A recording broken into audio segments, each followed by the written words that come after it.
What's influencing your marriage? Did you ever think you're getting some bad information? It could be from family, could be from outside attachments, could be from the activities that you're involved in. How do you know, though, that you're even like a healthy family? I'll bite. Here's interesting.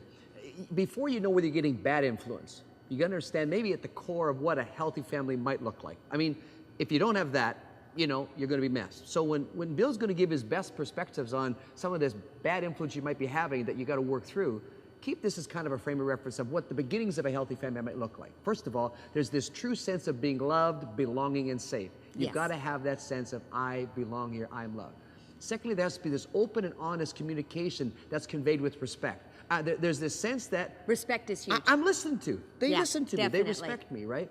And thirdly, there's this healthy resolution of problems that has both owning up of problems and real forgiveness. And if you got some of those things going, that's a pretty good start for what a healthy family is. And for a lot of you, this sounds like a foreign language, okay? But hang in there, because you're going to be able to relate to the fact that it's because we've got messed up families that we came from. So let's get started, Bill. How do we look now, first of all, at these influences and why people don't like to admit that my family might be a bad influence? Well, you know, when we get married, we're so much in love, right? And we just think it's a new beginning, and that and people don't want to think that they carry things from their families, but we all do. I like to call them enduring vulnerabilities. Oh, good. Okay. Rather That's a than nice rather than word. baggage, you know, enduring vulnerabilities. And but it's hard to look at those things. It's hard to see them as getting in our way. You know, one of the ones that I realized that I carried from my family growing up, my father, a loving, good man, tended to be critical.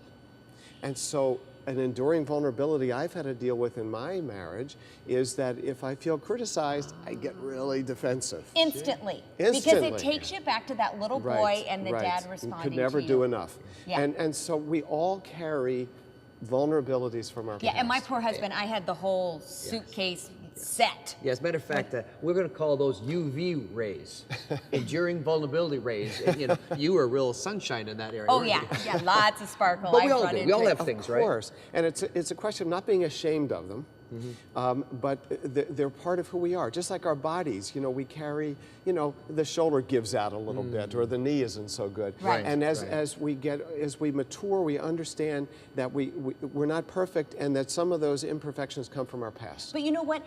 Facing them and breaking that pattern so it doesn't just keep repeating is an incredible thing for your marriage, because as I have dealt with some of the issues, I've realized it brings me closer to my husband, and it brings our marriage to a better place. If you can admit, and you talked about forgiveness, okay? When people can own up to things that are hard, and they both do, it brings people closer together. Totally, totally. Definitely. Yeah, we all got those blind spots. We all have to work through, but working them through actually strengthens the marriage. Yeah, so start this conversation. Have it with your spouse before you go to bed tonight. Let's talk about some of the things from our past that we brought into today. Now, there's also complicated things where there's attachments and activities now, right? Yes, and so it's not just the family of origin, but there's also something that I see a lot is hanging out with single and divorced friends. So even though you're trying to build this relationship with your spouse, everybody you're hanging out with is in a whole different mindset. That's one of the real danger signs. When a married person's main social relationships are single people, divorced people, who are not necessarily supportive of your marriage. See, I talk about being a friend to a marriage, not just a friend to an individual. What we want to have— that's a great concept. We want to have people who are friends of our marriage as well so that if you're having a hard day or you criticize your spouse a little bit, what they do is they say, oh yeah, I've been through that, or you know, it's tough when you have little kids and you That's get such crabby. a beautiful concept, because instead of going, oh yeah, you know, your wife can be a real biddy sometimes, I agree. Say, hey, well, you know, everybody goes through tough times. You love your wife, you see, because you're your friend of the marriage. Good advice. Stay with it. Okay. Yeah, I like that. Now, there's activities that mess us up. And we get so preoccupied with certain, I love to fish, I love to hunt, I like to watch soap operas, I love to read, whatever. Those things can also mess up a marriage too. Yeah, well, we need I time, we need our individual activities, but we need we time. So what I stress is not so much, you know, don't golf, don't go to the quilting club, right. No, it's sort of like, you know, people don't like negatives, right? But to emphasize the we time, if you don't emphasize common activities, a hobby you might do together, you know, dates that you go on, if you don't emphasize the we activities, the I will just take it all. Right, right. So the I's okay. We all need our space, Absolutely. we need our fun, but just make sure that we've got enough we And then when you happening. are together as the we, to know why you're there. See, if you go out to dinner or a movie and you call it a date, rather than, I just felt like seeing the movie, then you know why you're there.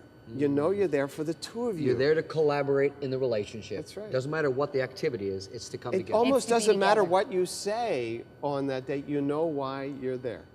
So we are all about you being proactive in your relationships and not being reactive. So when I say we're going to say you have to go to the past first, kind of doesn't make sense. So you're going to have to come back and find out what we mean.